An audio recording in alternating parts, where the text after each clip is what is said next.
Welcome, everybody. I'm Kurt Bittner. I work at Scrum.org. And many of you know that we have recently released a new Nexus guide, following on to the Scrum guide that was released last fall. With me today, I have three of the other people who worked on the Nexus guide, and I'll let them introduce themselves, and then we'll talk about some of the changes. All right, so I'll start. I'm Patricia Kong. I work closely with Kurt Bittner. We both work at Scrum.org. I'm actually sitting at the Scrum.org office by myself alone in this building to be on this panel with you today. Kurt and I work in the enterprise and leadership space at Scrum.org, and all that really means is we're thinking about things like scaling, generally outside of the one or two team. How do we encourage agility for a company to deliver more value? So I'll pass it on to these other two gentlemen. So I go next. Hello, my name is Simon Flossman. I'm a professional Scrum trainer with Scrum.org and a steward for the Scaled Professional Scrum with Nexus class. And together with my colleague Jesse, we are responsible for improving the class. That's a nice segue into me. Hello, Jesse Houwing. I work for Xspirit in the Netherlands. I'm a professional Scrum trainer with Scrum.org. I've been stewarding the Scaled Professional Scrum class for, I think, a little over a year now, originally together with Ravi Verma and now together with Simon Flossman. And we are going to be working on getting many, many more great updates out there. Well, with that, let's talk about why did we update the Nexus guide? What drove us to that, other than the changes in the Scrum guide? There were some other philosophical changes that we made. What do you guys think about that? Can I start first and just say because the Scrum guide update? Well, yeah. So the Scrum guide update, Scrum guide 2020 version had some significant updates. Obviously, for that it was, Scrum is still Scrum, and Nexus builds off of Scrum, right? So there's these minimal extensions of the Scrum framework when we think about when we're looking at scaling, how do we lift up some of that transparency? And so we're not breaking Scrum. So obviously there's going to need an update to the guide just to be aligned in those things. Some of the things that are interesting, and then I'll pass it on to you guys, is that some of that thinking that went into the Scrum Guide 2020 was already reflected in the Nexus Guide. So that's an interesting that might be pointed out. Why else did we update the Nexus Guide? I think the most kind of the biggest change in the Scrum Guide was the removal of some of the prescriptive things and and making it more generic. And the original Nexus Guide was very much tailored to software development and software development and environments. And taking that out was kind of one of the very important things that we tried to do. And other than that, it's been relatively hard, because even though the changes in the Scrum Guide were small and well, you might even call them simple, they have a rippling effect. So we've been really trying to make sure that alignment between the two is there again. And maybe the last thing, what we try to accomplish, the Scrum Guide gets even shorter, and shorter means more concise and better to understand. And we try to incorporate these changes in the Nexus Guide as well, to make it as clear and concise as possible. Yeah, I think that's an important point. And Kurt, you're a stickler for this, but even just simplifying it and making it easier to read and creating a better foundation for future changes. Right. That was something important. One of the big changes in the Scrum Guide was the introduction of a product goal and some other emphasis on goals. And I thought what we did in the Nexus Guide was interesting around how that affected the Nexus Guide in terms of incorporating goals. Of course, we already had a Nexus sprint goal, but there's some other things that rippled, and that might be something interesting to talk about. Yep.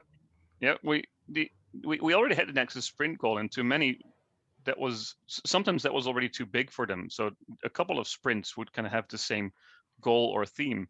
And I think that if you look at that, that's the exact thing that the product goal tries to embody. It is a common theme that helps people to work together towards something that is greater, that might not necessarily fit within a sprint.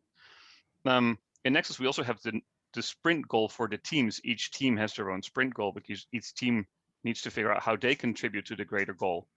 And then that gave us the opportunity to just to make sure that the Nexus sprint goal is exactly that. It's the sprint goal for the whole Nexus for only that sprint, which is what the Nexus is trying to accomplish in order to get closer to that product goal.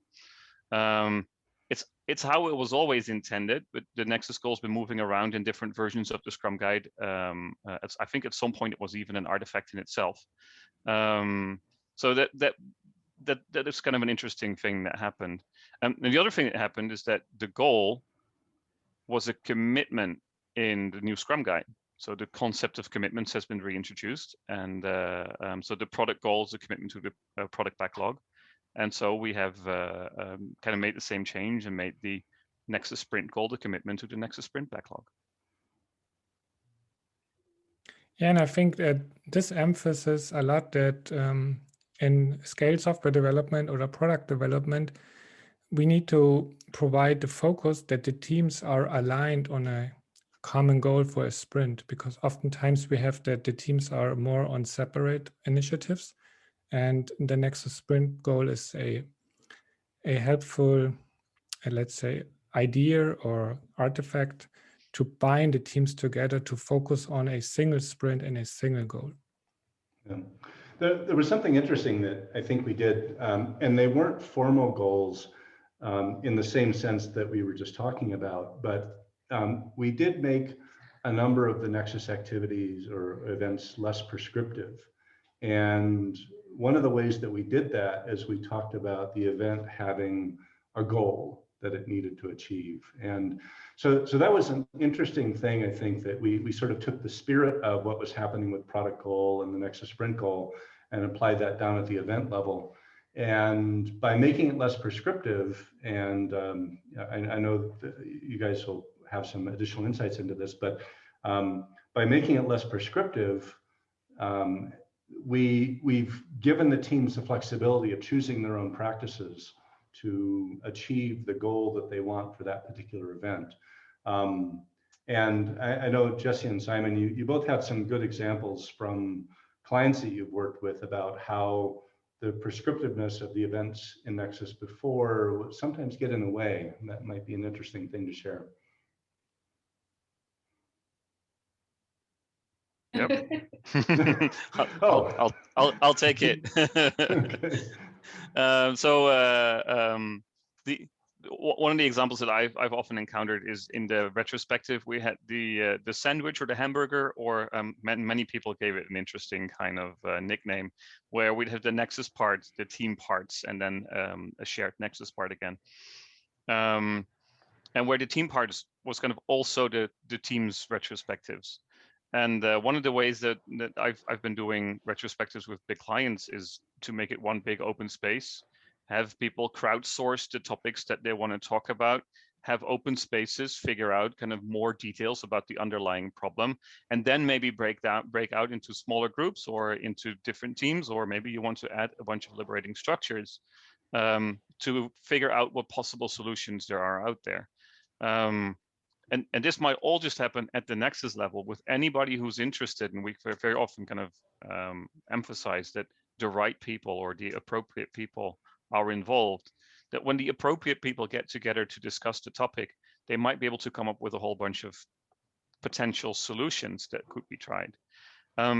This doesn't replace the individual team's retrospective, though. So if you're doing this kind of all at the big team level, and probably still in a work format that brings smaller groups of people to talk to each other, in that case, you'll probably want to have your team's retrospective separately from your Nexus retrospective. But the new format is there's one big box, and no matter how you want to do it, the outcome should be improvements that help the Nexus deliver more value in a more efficient way towards the future.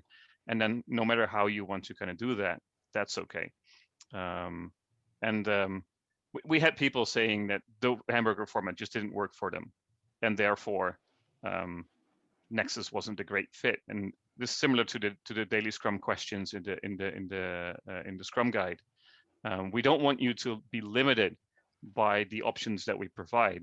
You should see some of these things really as options. So this is why we've really going to emphasize the intended outcomes of each of the events.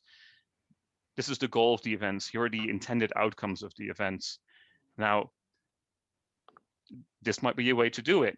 I think we have a couple of examples of you might be able to try this, but we try to limit the number of examples because why did we add that example? Why didn't we add another example? Why pick 3 and not 6, right? So as soon as you open up the opportunity to add lots and lots of options, there's going to be an opinion why we picked that option. We want teams to find the way that works best for them. Yeah, there's always pros and cons of different practices. And I think certainly over the last 3 or 4 years, even with implementations that I've seen of Nexus, they said, you know what, the retrospective just worked better for us this way. Or I've seen 60 people at a Nexus Daily Scrum. I've seen it done reverse. I've seen it. Why is it that it needs to be this way, this order? I said, I don't think it's a problem if the individual teams meet first, but, make sure that Nexus Daily Scrum is looking at what are we looking at from a systemic level of the Nexus for the day. So keeping those reasons and the intentions are important. Yeah. And maybe if you're discussing the changes now, we had one more change. It was about sprint planning. We had the same here. Now it's also one box, let's say. And the purpose here is to coordinate the activities amongst all teams for one sprint. And what's the result of the Nexus sprint planning? We need to have a Nexus sprint goal and a Nexus sprint backlog, which reflects the plan on how the teams try to achieve the goal. And also for the individual Scrum teams, we need to have the sprint goals and sprint backlogs. And that's the result of the event. How you conduct the event is up to you. We have seen different situations from like we start with the Nexus proportion of the planning and then we go to team planning, or we do it all at once in a big room, for instance. And these practices need to be figured out by the implementation or by the people who are doing the work, let's say. Yeah, one of the things that I find interesting, I've been involved over the years with a number of different industry standards efforts, and the surprising thing with both Scrum and Nexus is that the tendency for these sort of frameworks over time is for them to grow and get bigger, and people want to add more and more prescriptive practices. And I think that it's been really nice to see how we've actually gotten smaller, because really, in a sense, the only way to scale is to simplify things and to reduce dependencies and reduce complexity. And so, that part of it feels very good to me. One of the interesting things too, I thought we did with the guide is that we added a new Nexus theory section to give some of the background and philosophy on it. And one of the things that we did in there, I think, is to try to clarify what scaling means, what problems we're trying to solve, and then give a little bit more thought around it, because I felt like giving the intent of what we're trying to achieve in that theory section gives people some insights into how they might make those choices that we were just discussing. What did you guys think about that theory? Why was that new section important to you? Before we even start that, the thing about the getting smaller. So when we talk about things that are more complex, we have less to say, right? Because people need to think about it within a boundary. And this gets into the reasoning and the goal of scaling as we define it for Nexus at Scrum.org. But I will say this, Ken Schreiber demands that the number of pages of the Nexus guide is less than the Scrum guide, obviously, because there's more teams, right? So there's more complex, we're going to say less. But the funny thing is I just want to point out, we added a theory section. We have a picture of the framework and still less pages. So that's important. But And it's not because we just made the font smaller. So no, I did play with that actually. That was an old grade school trick. But the theory section, I think what was really important, and we worked on this closely together, is really to say the intention of what scaling is and the notion of what are we trying to scale. And that's something that we've always, I think, just assumed or said in other ways. And we said, you know what, we need to lay this down in the guide, and how we think about values. So there's this notion of, you know, if we're what are we actually trying to scale if it's not just about people or teams? Like, why would we do that? And hopefully the whole question is about value. If we're looking at, you know, product and communication structures, what does that mean when we're thinking about scaling? So there's a lot there. And I know Simon and Jesse, we've talked a lot about this notion of scaling up versus scaling down. That was an important conversation for us to start to walk into, and especially in 2020, 2021, when we're looking at how are we able to be flexible and move and make sure that everything that we think about when we're adding anything and spending more is with intention. So I'll leave it there and punt it over to you guys. It's interesting when people hear the word scale, they think about big. Right, so you can scale up and you can scale down. You can compare two different things. One of the things that we explicitly mention is that Nexus is a framework for trying to find the right scale. Right, it's a framework that helps you by inspecting and adapting, by taking sprints and retrospecting to see what the right number of people are right now for the complexity that we have, and what we need in order to improve, and maybe whether or not we can do the same thing with fewer people, or that we've reached a point where we are now technically capable of doing more with the people that we have, or even add on new people to the Nexus. And so it's a framework that helps you find the right scale to deliver the optimum amount of value with the people that you have and with the capability kind of the organization. And that I think this is going to be something that we're going to be stressing out kind of further as we go into the future, is trying to, this is not a framework to find the infinite amount of number of people that you can add to whatever endeavor. It's a framework to help find the right size. It's a right sizing framework, the right size of of people, the right set of technologies, the right set of practices that helps us deliver the desired amount of value, kind of with the capabilities that are present. I think that's the most important piece. The theory section was also heavily changed by the removal of software, because we originally had a large piece of that Nexus grew out of software environments. We talked about requirements, we talked about architecture, we talked about software design, and it's been quite a bit of effort to see how we could kind of keep the intent that we had there in place, but make it more open to any possible kind of scaled environment that uses Scrum to deliver value to the organization. So now we're talking about the product structure and the organizational or the communication structure, and how these things are kind of related to each other.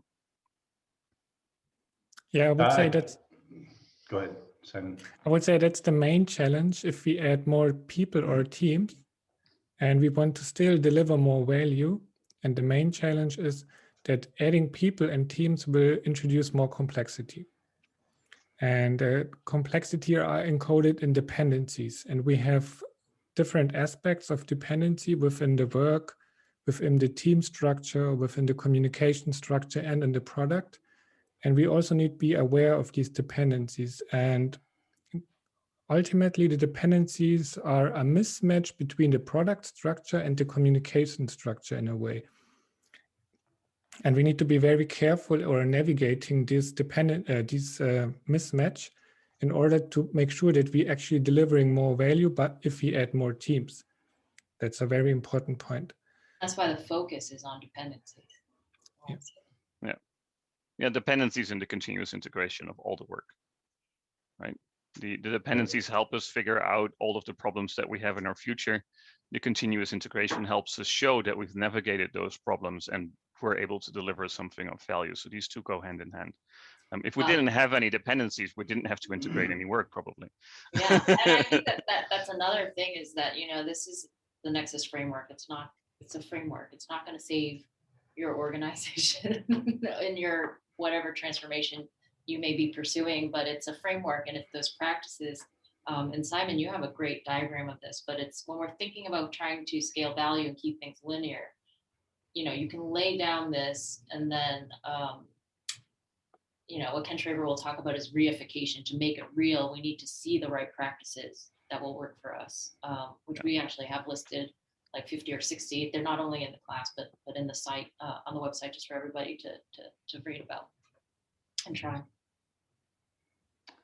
Yeah, that whole issue of dependencies is really interesting because I think one of the areas, sort of jumping ahead to some things we've been thinking about for the future, is this relationship between product structure and complexity and dependencies and organization structure and how that influences communication structure, as Simon was saying. And so while we've only just started to talk about that a little bit in Nexus, I think that's one of the areas that most interests me, because sometimes when you find that an organization has a scaling problem, what they really have is a product problem, is that their products are too complex.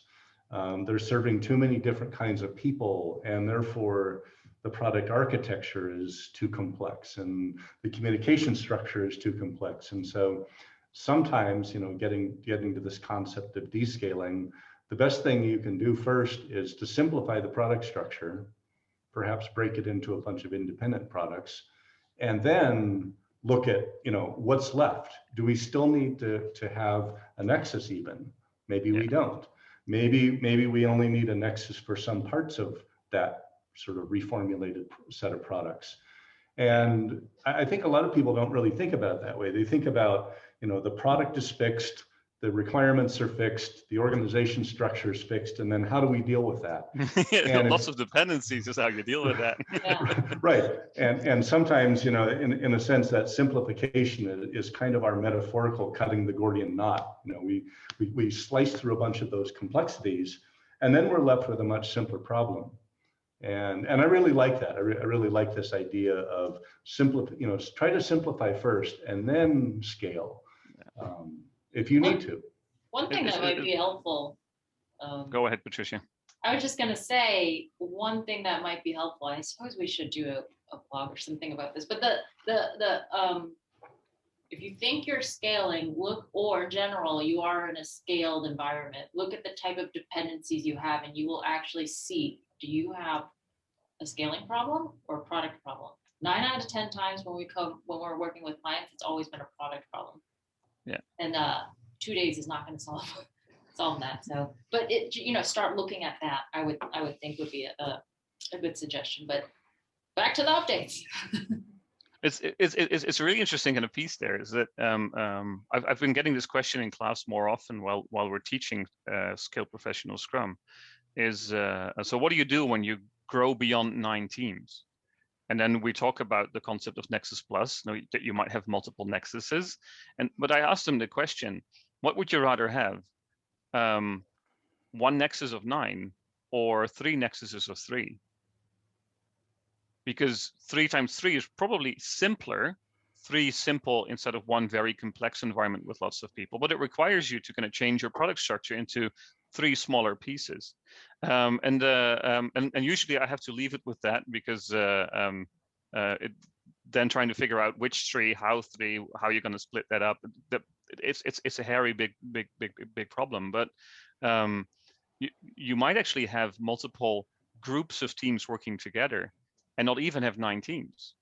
So that's an interesting piece to me, and this is something that I'm going to spend some time on this year on trying to figure out whether or not we can find more data on that, because everybody is asking, what do we do once we grow beyond 9 teams, as if that's a given. And I think that once you've grown beyond 9 teams, one, your product is very special, and 2, I'm not sure that that's a good idea at all. So it's got to be really interesting kind of to start to uncover that and looking at different ways to scale and different ways of scaling kind of beyond what we currently see as what Nexus is. I also get that question about the, what do we do when we have, let's say that we have, 1,000 people in our organization and they all work on one product. And, that the sort of almost cynical sounding question is, do they really all work on one product? How much work is there actually getting done? Are they dealing with the complexity of that? Is there a way of simplifying it? And the industry is sort of rife with these examples of a situation where, there might have been 400 people working on a product and it's getting nowhere. And you get the right people together and organize them the right way. And you find that a 40-person organization can actually accomplish more than the 400-person organization. So I think this presumption that, we know that we're going to have to scale to 500 or 1,000 people. It's like, do you? Is that a limiting belief that you have that, it's 500 people worth of work or 1,000 people worth of work? So I think that direction that we're heading about trying to figure out techniques for descaling is going to be really powerful. And even now you can sort of do that for yourself. Think about, are there ways to simplify before we start thinking about scaling and adding complexity? Because if you add, it's there's an old saying that says the only way to recan a can of worms is to use a larger can. And so, what we want to do actually is we want to simplify the problem before we start scaling it, because once we start scaling it based on those dependencies, the dependencies are only going to get worse. Yeah. And so that's I think, an area for fruitful thought and development. And anyway, there have been organizations that have been experimenting with that ebb and flow from, being in a Nexus, going back to single Scrum teams, being in a Nexus Plus and going and separating into different Nexuses. And what they realize is that question, right? So this whole thing, we're not really out there marketing, oh, Nexus Plus is out there because you have this thing, turn your whole dev organization or turn your whole marketing organization into a Nexus Plus. What they've seen is, okay, well, we have all these people working on one single platform, so they must be a Nexus Plus. But what I have been experiencing with some different implementations is that they come and realize that we're actually in a product family. We're not talking about these things together. We don't need to be together. We need to streamline this. Let's reduce some of that, waste. And they have been calling themselves a Nexus Plus because they recognize that there's maybe three Nexus with 3 teams within. So that's been an interesting way that we've seen the Nexus Plus almost as not a structure, but a coordination pattern that has been really interesting. And it gets back into that conversation. So maybe it's, as we learn more about these and talk about Nexus Plus, it's trying to get out of people's head that it's just, you have a large structure, so put this circle around it. But how would you break down when you're thinking about product family or something like that? It's also natural because if you have an existing system and it's being built by 500 people, the structure was built by 500 or it's currently being built by 500 people, then the structure of that system reflects the fact that everybody is within the same big group. So there are no clear architectural pieces that can be maintained by separate parts of that whole. And then if you then start to introduce something like Nexus, and you start to find where these different ways to slice that big product are, and it starts to kind of fall into smaller pieces, and those pieces individually will be probably much easier to manage. And then at that point, you might have a couple of large Nexuses, and maybe those big pieces can be broken down even further. And then maybe the focus will change, or a big innovation happens, and it means that a number of small teams that didn't have any dependencies suddenly get lots of dependencies, and maybe they might organize themselves into a Nexus. I don't think that Nexus per se or Nexus Plus per se is a fixed structure. It is a set of teams that need to work together on a coordinated goal. at that point in time, hopefully kind of within the concept and the boundaries of a product, but that might change over time, kind of depending on what's happening. So if you find yourself having lots of dependencies with another team and you're not planning together, maybe you should. And then if that's the case with 3 or 4 more teams, then maybe you're temporarily in Nexus. And then as you find ways to kind of change the product or the way that your teams are kind of organized, maybe those dependencies will completely go away and you can step back into being 4 separate teams. But yeah, it's hard to describe that kind of, because it's a journey, right? And that makes Nexus not necessarily your organizational template. It is a way to find the right skill for the point in time that you are with the product that you're trying to manage.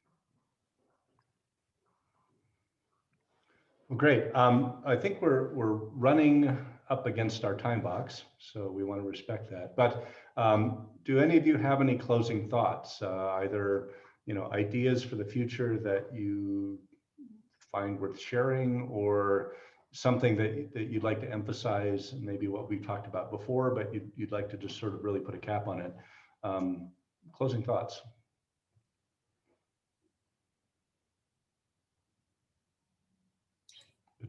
Patricia, I'm going to call on you. I don't know why. This is what I'm thinking about. So this maybe I'll have to edit this out after. But I'm going to ask people to stop overthinking their problem.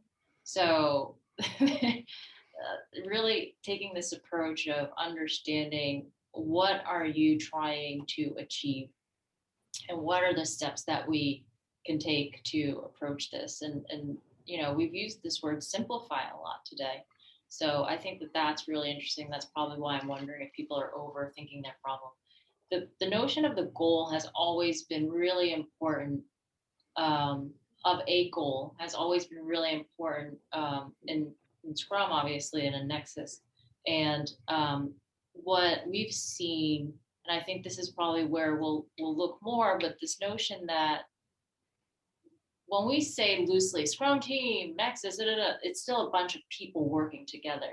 And so when we talk about things like bottom-up intelligence, when we talk about things like cross-functionality, when we talk about actually the teams really felt validated and they saw the efforts and the fruit of their hard work, those things are very much, things that we shouldn't just forget when we're thinking about how do we organize this the best that we can, so that we can do that. There's actually one of the things that I'm, most pleased with is that, we actually, when we were working on this, we were focused and we had all these dependencies, and we just, this gave us a way to make them transparent and work through it rather than fighting each other. And the teams felt much better. That's a really important part of all this, that we can be professionals and we can work together and get stuff done that matters. Cool. Yeah. The thing I'm seeing is when we're having multiple teams working against a single goal, is that maybe not all teams can contribute to that specific goal. We see the same thing in a Scrum team. Maybe if you have a specific sprint goal, you've got 9 people in your team. Maybe not everybody has the right skills or the right knowledge to be able to contribute to that goal.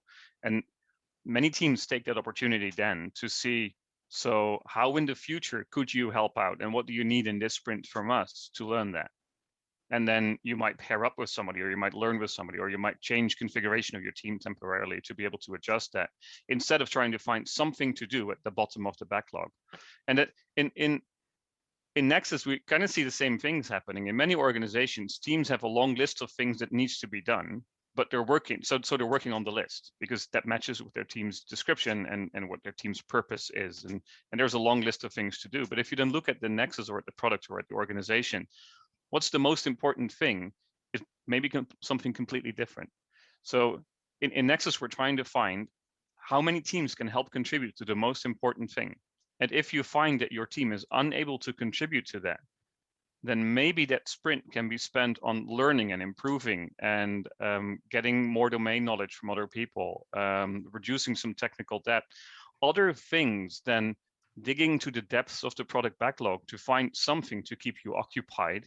And then by accident, when you actually do release that, derail the effort of the most important thing happening. Because one of the worst things I'm seeing is that sometimes the most important things get slowed down so much because all of the other things that are happening in the organization. So I'm hoping that organizations will take kind of the space that focus gives, that room where people say, I might not be able to contribute fully to this, that they'll be able to kind of take that time that suddenly appears to then find ways to improve as a Nexus as a whole, similar to what we hope that Scrum teams do.